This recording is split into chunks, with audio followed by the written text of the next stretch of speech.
Hey everybody, welcome to Chat with Wild Eye. Today, for me, the show is really special. It's dedicated to my dad, who we lost this past December due to COVID. We just recently had a little get together for his celebration of life. Today, we have a very special guest who is a hero to me and my father as well. We watched him when I was a kid. Mr. Nikita Koloff, welcome to the show, sir. Shaw, great to be on the Wild Eye, and certainly my condolences for your loss, and honored to be here on the show dedicated to your dad. Thank you so much. So we get started. How did you get started in it? With Road Warrior getting you in? Yeah, so it's really kind of a crazy story. When I look back on it now, at the time I didn't really, think that much about it. But looking back on it now, it's kind of crazy for me to think about how I got into professional wrestling. I didn't. Many of your viewers will probably figure out I didn't grow up in Russia, even though I was the Russian nightmare. Yeah. And I grew up in Minnesota, and I told you, before we came on air. It's interesting, you're up there in Vancouver, which is actually where Uncle Ivan, Wow. where Uncle Ivan grew up was in Vancouver, and so, but our paths would cross in 1984. Not growing up dreaming of being a wrestler, American football was my deal, and weightlifting, exercising, bodybuilding, that sort of thing. And in fact, I recruited Animal out of Irondale High School in New Brighton, Minnesota, to play college football with me. Oh, We wow. really became the best of friends. And then I would go on and finish college. He dropped out, and next thing I know, he's on the Superstation TBS as this Animal Road Warrior. And he would eventually, you might say, turn it around, and where I recruited him to play football, he made a phone call and recruited me into wrestling, and that's how it all began. A phone call. Wow, that's pretty cool. Did he train you Yeah. in any way, or was it just? Did he train you in any way, shape, or form, or? No, that's part of the crazy story too. I know the internet's out there. It says Eddie Sharkey trained me, but to set the record straight, the crazy thing about my career is he made that phone call. I made a phone call to Jim Crockett Jr., the promoter in Charlotte, North Carolina. Yeah. I had, there was no cell phones in those days, so there was no selfies. And I had a 5-minute conversation with Jim Crockett and explained to him that I had no amateur wrestling background. I had no professional training.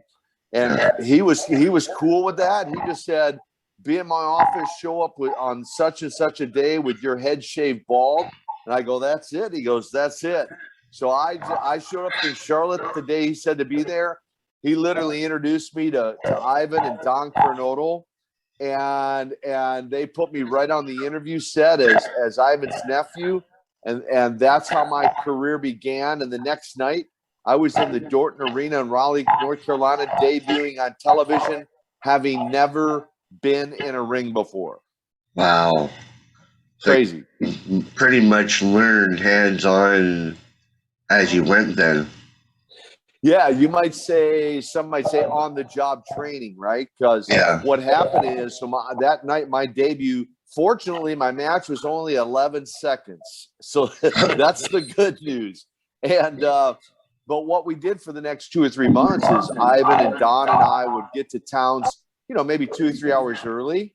Yeah. And they would bump and thump all over the ring, teaching me the mechanics of wrestling. I'd have a short match. They were the world tag team champions, so they'd have a match. And then on the drive home, we would talk about old school psychology of wrestling. And that's how I learned the business. Oh, wow. That's pretty amazing.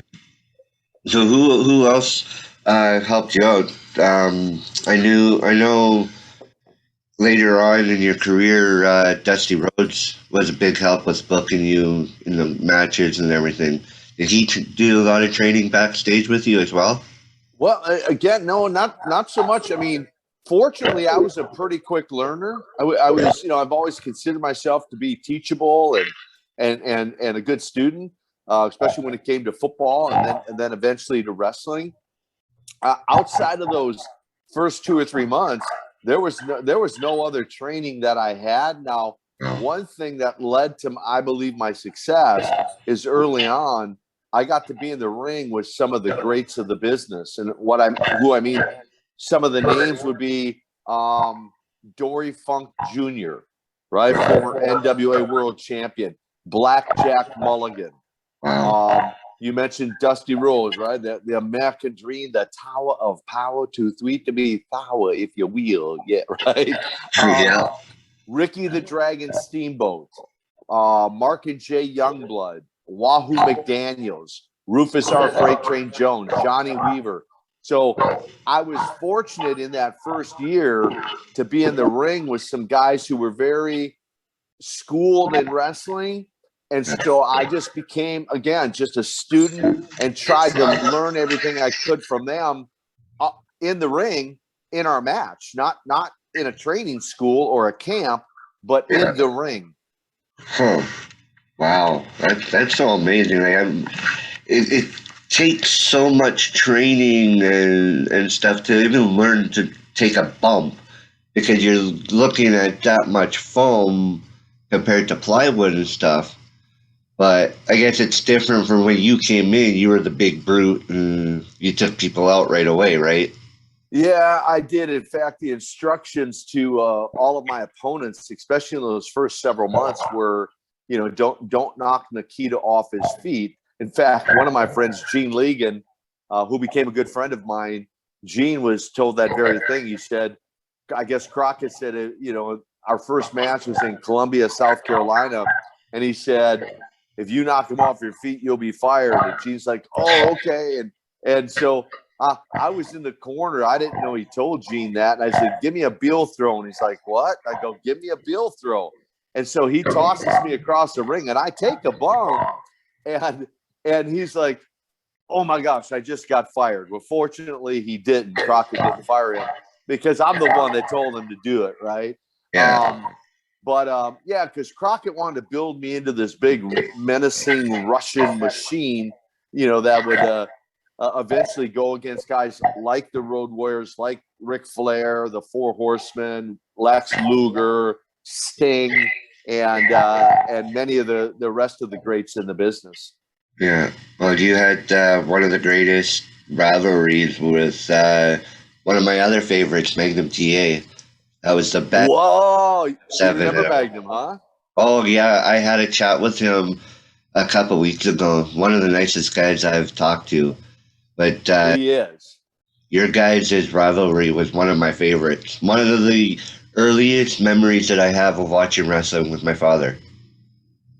Well, and it's probably that best of 7 series with Magnum by far is probably the most talked about when I do these interviews, or I even a few months ago launched my own podcast. In fact, I've had Magnum on my own podcast talking about the best of 7 series and that career, his career. And it by far is the most talked about thing in my career, is that best of 7 series for the U.S. belt. Yeah, that was amazing. I think it was one of the greatest best of 7 that I've ever seen. And the original, right? I mean, I don't know, to my knowledge, I don't think anything like that had ever been done before that. Certainly there were, matches 2 out of 3 falls and those sorts of things. And the credit to that goes to Dusty. He was the brainchild behind if you want to say, the World Series of professional wrestling's U.S. belt. Yeah. Yeah, he was amazing with all the people that he's helped him and the ones that are today. And I don't know if you follow today's stuff, but in WWE, a lot of them give him so much credit for their promos and stuff. Yeah, and they should. And of course, I know obviously his son Cody over there with AEW is doing tremendous. And And I look back, here's what I want your viewers to understand too, your audience, is in those days, the difference between the business now and the business then is, for the most part, there's writers now that write out the interviews, write out the matches, and the guys are great athletes and go out and perform. Back in those days, like if you saw Dusty or myself or Ric Flair or any of the other guys doing an interview, we were not handed any script. That was 100% improv, spontaneous, that we were just cutting a promo, man. And I think that's what really, when you look back at the matches back in the 80s, even the response, Sean, from the audience is much more organic because it was more spontaneous, whether it was a match or an interview. That's the big difference. Wow. Well, wasn't it hard for you, especially when you're learning Russian? Well, I was learning English. Yeah. I was learning English, Sean. I couldn't speak English. I've done really well, haven't I? Oh, yeah, man, you've gone a long way. Okay, well, going from one language to another one. And English is supposed to be hard to learn. Well, again, I was a good student. No, really, on a serious note, part of the storyline, part of my character was, I didn't speak any English, when I first got started, because I just came right off the boat, so to speak. And so what I did is I was able, somehow I secured a Russian cassette tape and a Russian workbook. And I learned to sign my name in Russian. I learned a few things. I could count to 10. I could say goodbye, good night, hello, and a handful of things. And enough that when I started to speak English, I really, I guess you'd say I carried the character well, because even to this day, believe it or not, 30 years later, I still meet people out there doing autograph signings, etc., who are like, dude, I can't believe you speak. I can't get used to your English, They're thinking about the accent, you understand, Yeah. With the big voice. Yep. Oh, man, people, I tell you. What was it like to feud with the Horseman, with Ric Flair? You had that one shot with him for the NWA title, correct? Yeah, well, of course, again, a crazy part of my story, that first Great American Bash, another brainchild of Dusty Rhodes, I'm wrestling Rick for the World Heavyweight title. I'm still learning. I mean, I'm only 13 months into the business at that point. Wow. But I'm already the World Tag Team Champion, World Six-Man Champion. Now I'm wrestling the Nature Boy for the World Heavyweight title, 25, 30, 35,000 people, however many were there. And again, I'm a student. I want to learn from the best of the best of the best, Ric Flair. And that was the first of what would go on to be, I don't even know how many, 100, 150, 200 matches against him. A lot of matches. And so I feel fortunate that I was able to really learn from him and accelerate my career. And then as far as the Horsemen, I mean, as far as I'm concerned, they're one of the most legendary groups in professional wrestling, the Four Horsemen. Arn Anderson, came up with the idea through an interview, through an improv interview, of the Four Horsemen stuck. And so it didn't matter, Sean, whether it was a single, a tag match, a 6-man, or an 8-man match that we would eventually have. You wouldn't have a bad match with those guys. Any combination of those guys was amazing. They were incredible. Tully, Arn, all of them. They were all pretty professional. Yeah, they were consummate professionals. I mean, it was just, I like to say in the business, we say it was a night off, meaning you knew you could go into the ring, have a great match, entertain the people with without without it being a struggle. Let me just say that. And the fans just bought right into what the story we were telling in the ring. Yeah. Well, you guys are amazing. I tell you, I'm 42 years old, and I've watched it since I don't even know how old. Like, I love all you guys. You guys helped raise me pretty much. Well, yeah, you probably, if you're 42, I mean, yeah, you go back into your single digits, so you must have been, pretty young, 4, 5, 6 years old when you started watching.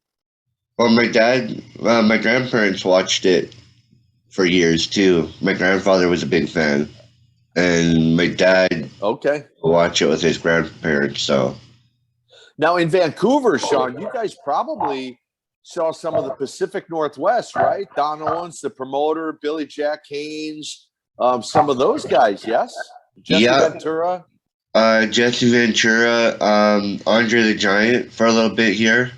Yeah. The Hart family came quite a few times here. Oh yeah, of course. Stu Hart, the whole Hart from Calgary. Yeah. Yeah. We've had a bunch of. I think I heard that Hulk Hogan had been wrestled out here for a bit before he became Hulk Hogan. Yeah, I believe you're right. I think he did. I think he was out in Don Owens territory there, and I think they were based out of Portland and or Seattle, somewhere in that area. Yeah. Yeah, somewhere. Did you ever wrestle out here? I did. Not in Vancouver, but we did some co-promotions with Don Owens. And one of my favorite all-time promoters ever to work for was Don Owens. And so Crockett Promotions did some co-promotion with them. So, so I got to wrestle and I remember Portland and Seattle and maybe a couple, I'm sure there were a couple other towns, but certainly those two cities, maybe Eugene, Oregon, but never made it up to Vancouver. Wow, yeah, because a lot of the big names like Roddy Piper and stuff have been to Portland. They came. Yes. Yep. There was a couple. I think Magnum TA, I think, mentioned it. There was a few of them that mentioned it to me already that they've been out there and everybody loved. Yes. Some of the guys kind of cut their teeth there, in Portland, or it was one of those. And again, for your viewers to understand, back in those days, there were territories all over the world, really. Yeah. Portland was, the Northwest was a territory. Mid-South, where Bill Watts was a territory. The Von Erickson, Texas. Tully Blanchard's dad had in South Texas. I mean, it went over. We were in the Mid-Atlantic. There was Florida Championship Wrestling, Georgia Championship Wrestling. Jerry Lawler, had a territory in Tennessee. I mean, it was just the AWA with Vern Gagne. It was just all territories all over the planet. Yeah. Well, what was the comparison between AWA and WCW back then? Being the two big territories back then, I guess. Well, again, in its heyday, everyone wanted to get into the AWA. Everyone wanted to wrestle for Vern Gagne. His territory always drew some pretty big money, and the guys only worked, maybe worked about 10, 12, maybe 15 times a month, but still made as much as guys in other territories that were working every night. And not putting in as much travel or as many miles, in the Mid-Atlantic area. When I first broke in, we averaged about 2,000 or 2,500 miles a week in a car. Wow. Okay. And so Vince, or not Vince, excuse me. So Vern, in his heyday with the AWA, I mean, he was the mecca of wrestling back in the day, and then eventually guys went to other territories, and we towards the end of his territory, we were doing some co-promotions with him to try to help him survive. Yeah. What was the difference working for Crockett and Vern? Because I heard Vern. So I've heard different stories. Vern, I've heard wasn't that great of a promoter, but he was a nice guy, and the same goes for Crockett. Well, Vern, I mean, obviously, with the success of his territory, he must have been a pretty decent promoter to draw the crowds he did, and had some really good guys working for him over the years. I mean, some of the names I remember, the Blackjack Lanza, Nick Bockwinkel, the Crusher. I know Ivan Koloff worked for him for a while. Wahoo McDaniel. I mean, Hogan worked for him before he went to the WWF.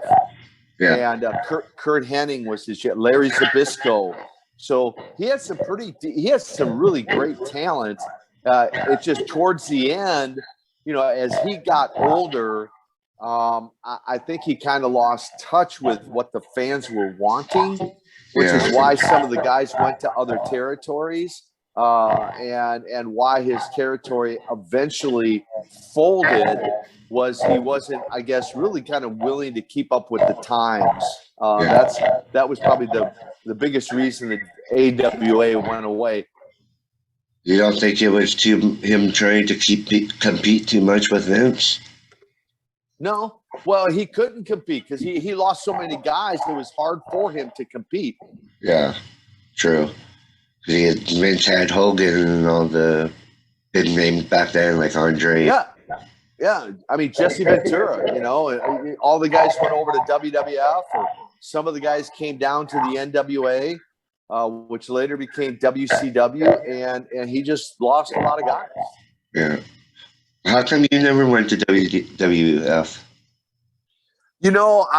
Jim Crockett gave me my break, and as I just explained my story, right? He really gave me my break, and looking back, certainly, in fact, the magazines back in those days were touting the Nikita Koloff what if, kind of a what if. What if Nikita Koloff met Hulk Hogan at WrestleMania?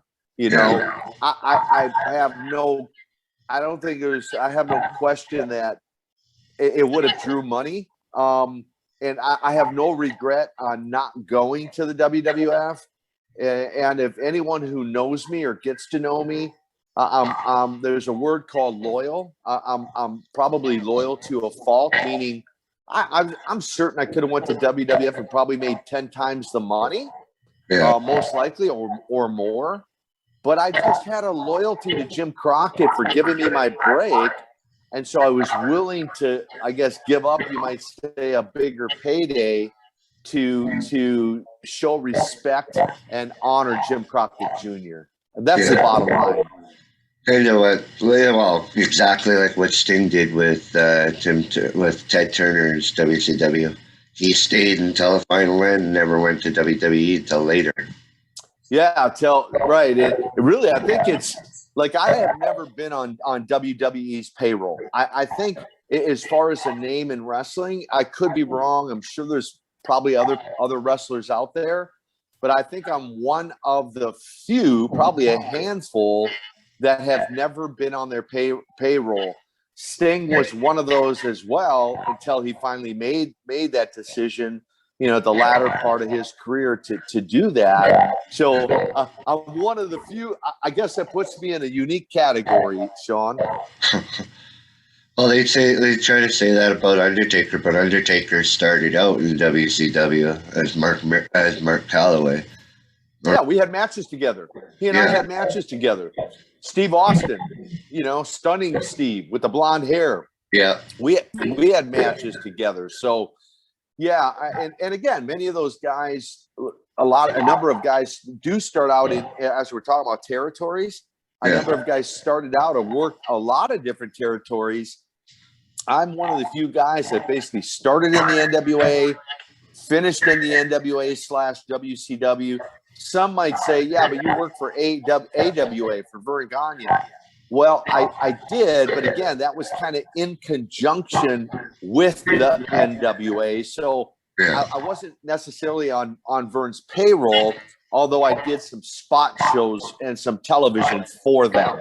Yeah, but there's also a difference between the territories in WWE, especially at that time. Yes, right, WWE absolutely. was trying to take away all the territories.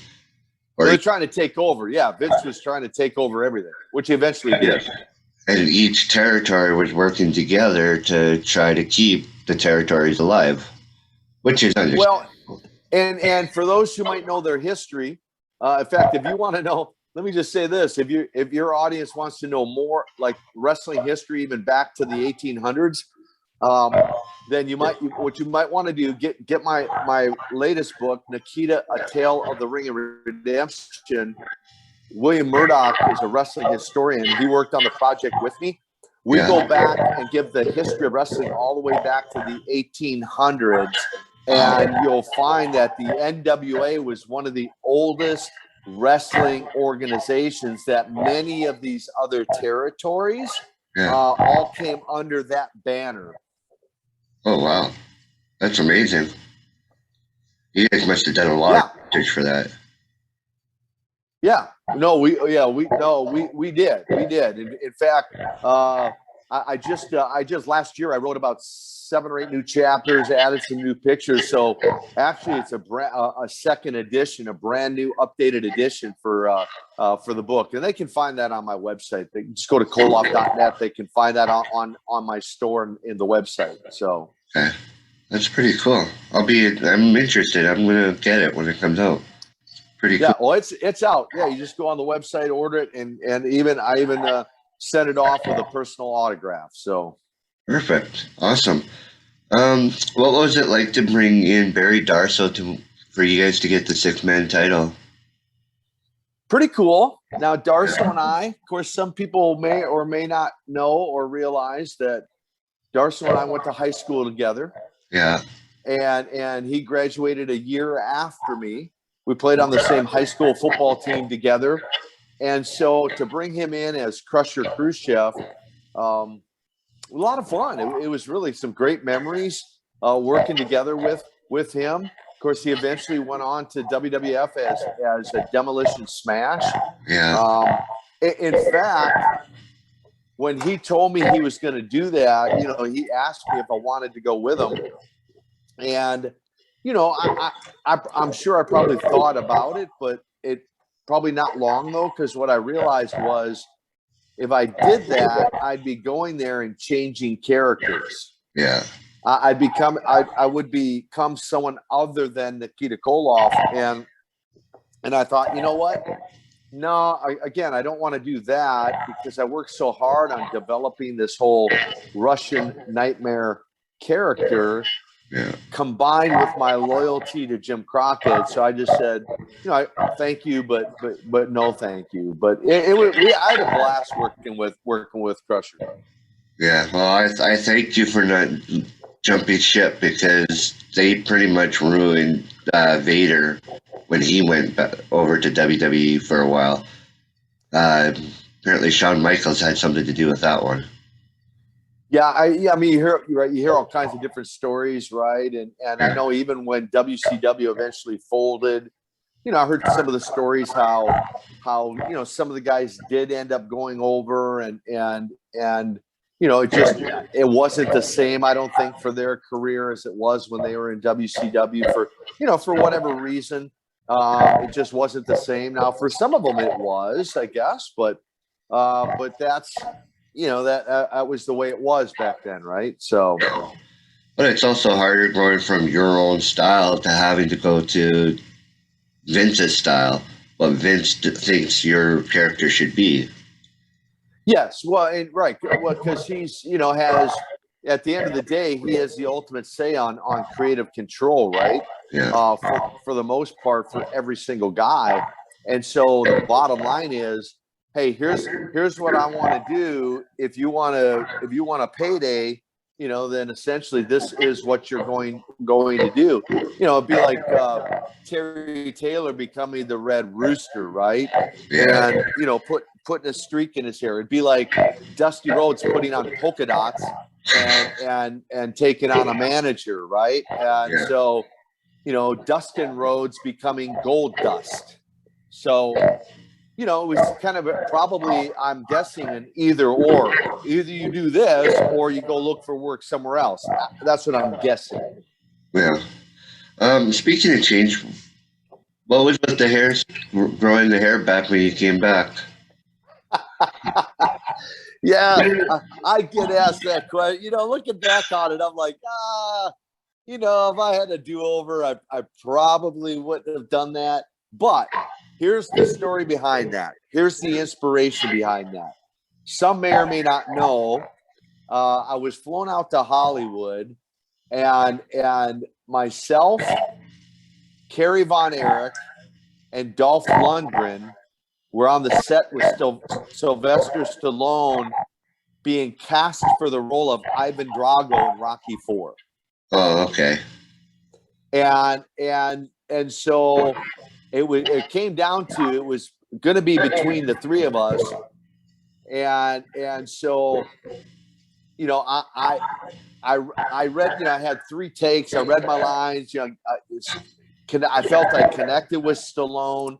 Thought I had a pretty good shot at it, but come to realize I was just too big. I mean, Stallone, for those who don't know, he's about 5'6". He's about 160 pounds at that time. I was 6'2". I was 285 pounds, 8% body fat, 34. I was as big as I had ever been, right? Yeah. And so I was just too big for the role. So for that reason, I didn't get the role. When the movie came out, and I saw, and the character's name was Ivan Drago, and I saw the flat top. And I thought, well, if the Russian boxer can pull it off, maybe the Russian nightmare can pull that off as well. And so that was my inspiration for having the flat top. Rocky IV, Yeah. Ivan Drago. Yeah, because me and my wife were watching Jim Cornette talking about you on YouTube last night about you're not cashing all your checks, and then when you cashed your checks, you're different. He thought it killed your character, sort of, because you're baby face and you just weren't yourself anymore. Well, I mean, there's everybody's got their opinion, right? Yeah. Some will ask me, what did you enjoy better? Heel or babyface, good guy or bad guy? I will say this. We talked about Magnum. Of course, his career was cut short by an accident. Yeah. And, looking back, it's another what if, right? What if Magnum had not had that accident? Well, I know you interviewed him recently. He was only days away from flying to New York and locking in a deal to become the next world heavyweight champion. Yeah. I can envision, who knows, we might have had a best of 7 for the world heavyweight title. Oh. We'll never know, but because he had the accident, that opened up an opportunity for me to become a babyface, become a good guy, to team up with Dusty and form the Thupa Power. Yeah, right? Yeah. And so I look back, Sean, and I say this. I feel fortunate that I had the opportunity to be on that side of it and experience that. Whether it ruined my career, I don't know. Some would say, I had a pretty good run as a Superpowers and with Dusty, and I'm glad I got to be it gave me Dusty and I an opportunity to have a much closer relationship with each other. Yeah. And so looking back on that, I for one am glad I got the opportunity, but certainly I may never have become a babyface had Magnum never had the accident. Yeah. But it doesn't matter what if to me anyways. You're still Nikita Koloff, no matter what. Well, and that thing, the way we did that, with in the cage, coming to Dusty's rescue, so to speak. Yeah. The magazine cover, credit Bill Apter. Pro Wrestling Illustrated did the headshot with I Cry a Tear for Magnum TA. and then the one interview Dusty and I did, I mean, really locked in with I think in the fans' mind that I at the core, at the heart, I was a good guy, leading up to that, where I was, again, this Russian menace with no heart, apparently. They saw that I did have a heart, and that just I think enhanced my overall career, as far in my view. What's your favorite rival, or who is your favorite rival, or whatever? Oh man, good question. You had a few of them really good ones. I did, man. I think about it. Obviously, you already mentioned Flair. How many matches I had against Flair? Yeah. Those were memorable, to say the least. The Road Warriors, those matches, especially the chain matches. You worked with Sting. Yeah. Sting, the rivalry with Sting, the rivalry with Lex Luger, Rick Rude. The Four Horsemen, when we were the Superpowers and the Road Warriors, and in combination against the Four Horsemen. But I had others too. I mean, Ravishing Rick Rude is another one.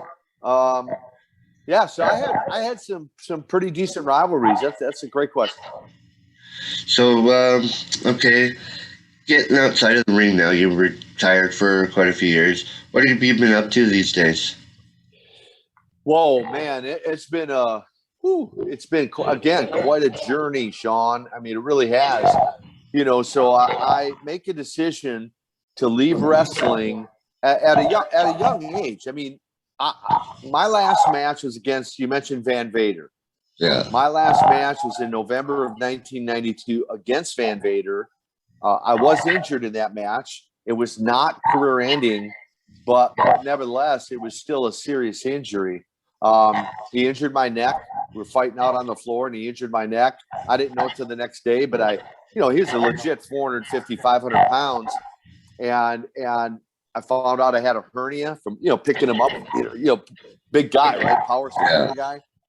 And so I had a hernia surgery. I was rehabilitating my neck from the injury. And I just made an executive decision. I'm like, you know what? I'm done. I'm 33. I'm getting ready to turn 34. I had already made up in my mind the day I broke in that I'd be out of active in-ring wrestling by the time I was 35. I'd already made that decision years earlier. Yeah. And so I walked away under my own terms. And Sean, little did I know, 11 months later, I would find myself in a church. Now, again, I didn't grow up in Russia. I didn't grow up in church. But I met this Christian couple through business. They invited me to their church. And I found myself that day, 17 October 1993, I found myself at an altar, surrendering my life to Jesus, encountering him, and life would never be the same since. And so what have I been doing the last 28 plus years? Goodness, I have been, in addition to writing books and launching a radio show and a podcast, I have been traveling around the world. Like, so far, I've been to all 50 states in the United States. I got to tour your beautiful country, and I think 2017, I did a 21 city tour in 21 days. In fact, I even crossed over into BC. I got to see your beautiful province. But we covered 4 different provinces. It was a wrestling autograph signing that I was doing up there. And so I've been to 30 different countries. I've ministered in about 1,200 churches. Wow. And one of the main focuses, Sean, is men's ministry. So, like, you see my shirt today says Man Camp, right? Yeah. Lex Luger and I actually co-founders and co-facilitate this camp for guys. And we do it twice a year, once in the spring, once in the fall down in Georgia. And your viewers can get more information. Again, go to koloff.net. You can get more information on the camp. You can connect to the podcast, connect to social media. but we do these camps, and then I do a conference called Man Up Conference. I just did one last weekend, going to do another one this weekend. And so I'm really focused on giving back, especially pouring into men, encouraging, empowering, and challenging them to just be men, real men. Yeah. And that, in a nutshell, is what I have been doing the last 28 plus years. It's been amazing. Yeah. Oh, sounds like it. Awesome, man. That's very awesome. Like you guys are amazing. You tell the viewers where they can donate, or where the donation goes to. Yeah, absolutely. And by the way, thank you for your contribution, for real. Every little bit helps. And again, my heart, and I know I can speak for Lex Luger when I say I know his heart is to just empower and impact men's lives. And so, again, people can go to koloff.net and contribute and donate right there on the website. It goes to Koloff for Christ Ministries, and it's a worldwide ministry. As I mentioned, I travel all over the world, and we utilize those funds. Like a lot of times, Sean, like I got two guys right now out your way, actually. One is in the state of Washington. I talked to him last night. His name's Victor Turnbull. Another one whose uncle is actually, believe it or not, do you remember by chance Mad Dog Vachon and Butcher Vachon? They were from Canada. Yep. I remember them? Yep. So one of their nephews reached out to me several months ago, and he's like, man, I need to come to your camp. He lives in Montana, and he said, I need to come to your camp. And you know, obviously there's a plane ticket involved, there's extra travel involved. And he goes, you know, I don't have a whole lot of money, but I really, it's on my heart to come do this with you and Lex. So I say, you know what?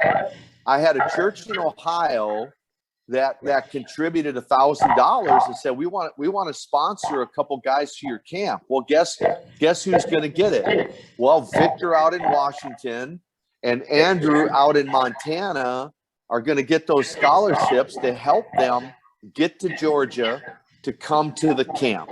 Wow. And so we're giving them a full scholarship and are going to help them, you know, with their travel.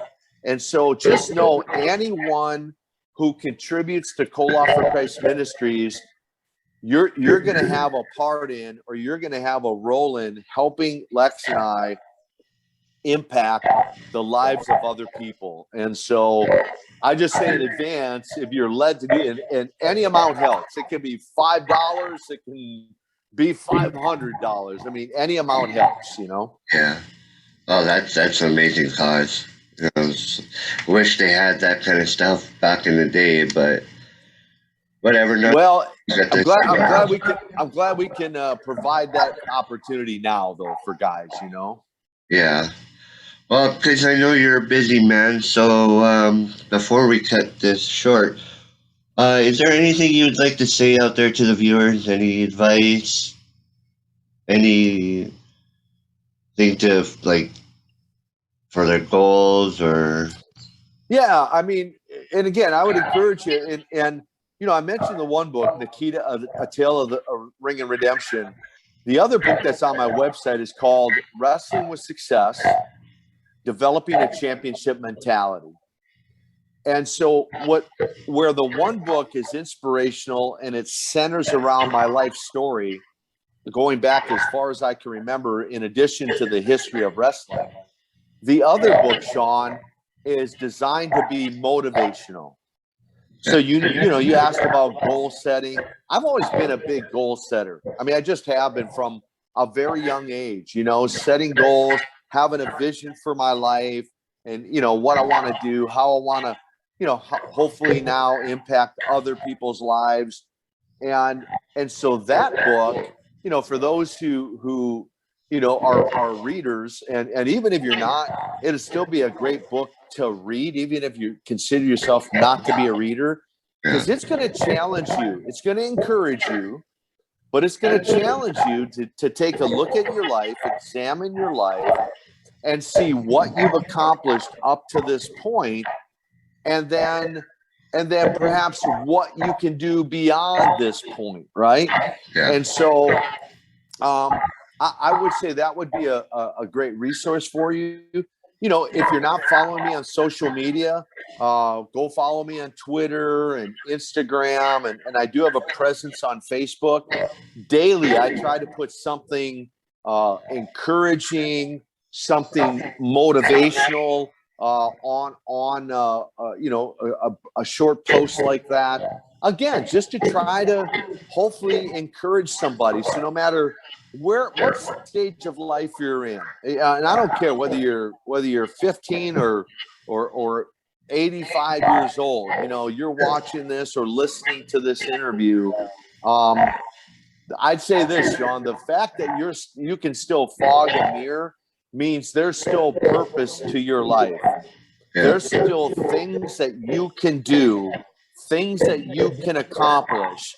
And more than anything, have a mindset of how you can serve and how you can help other people, not just help yourself, but how you can serve and help other people.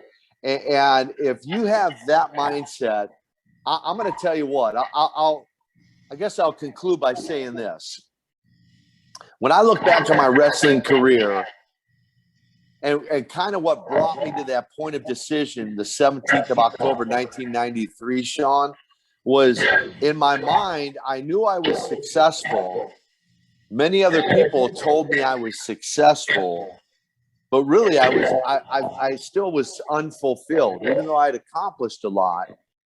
And now I look back, since making that decision to surrender my life to the Lord, I look back now and what I've done the last 28 years has, in my heart of hearts, there's a sense of fulfillment in that everything I do now is centered more around how I can help others more than how I can help myself. Yeah. And that's what I would really encourage your viewers, your listeners to consider is how can you help other people? How can you serve others? That's words to listen to. That's amazing. Thank you so much.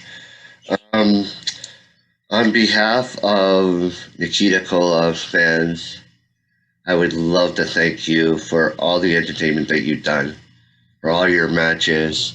I hope you're not living with a lot of pain because of all the bumps that you took and stuff, for our benefit, really. It's amazing to see the man behind the character and how different you are. And I got more respect for you as a human being now as I do as a fan of your character. Thank you so much, Mr. Koloff. You're amazing. Well, I appreciate it, Sean. And to all the wrestling fans out there, I like to be on record to say, I think as much as you think I'm amazing, Sean, I think you and all of the wrestling fans for real are amazing. I mean, all these years removed from the ring and to get to go out, you know, of course I'm doing virtual autograph signings now, but I also get to meet a lot of you face to face and hear a lot of your stories. That's what really inspires me now, Sean, is to hear that you and your dad, your grandparents watch wrestling. That inspires me. It really does. And it drives me to continue to do what I'm doing. Now, certainly ministry is the number one thing that I do. But that said, I'm excited anytime I get to do a signing or I get to appear at an event and be able to meet wrestling fans face to face. I think you guys are honestly the greatest on the planet. And by far, I said how I was loyal to the NWA. You guys are so loyal to wrestling, and that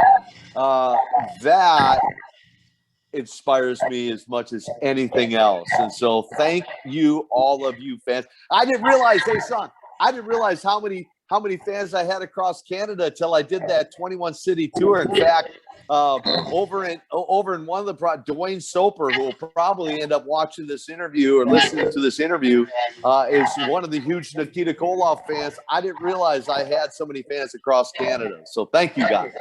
Wow, that's amazing. Well, thank you again for being part of the show, being one of my favorite guests. I wish, again, my dad would be around to see this, but I know he's up watching and smiling. So to the viewers, thank you for watching, taking the time to watch me chatting with Nikita Koloff. Always remember, I got you in the sight of my wild eye. You do it.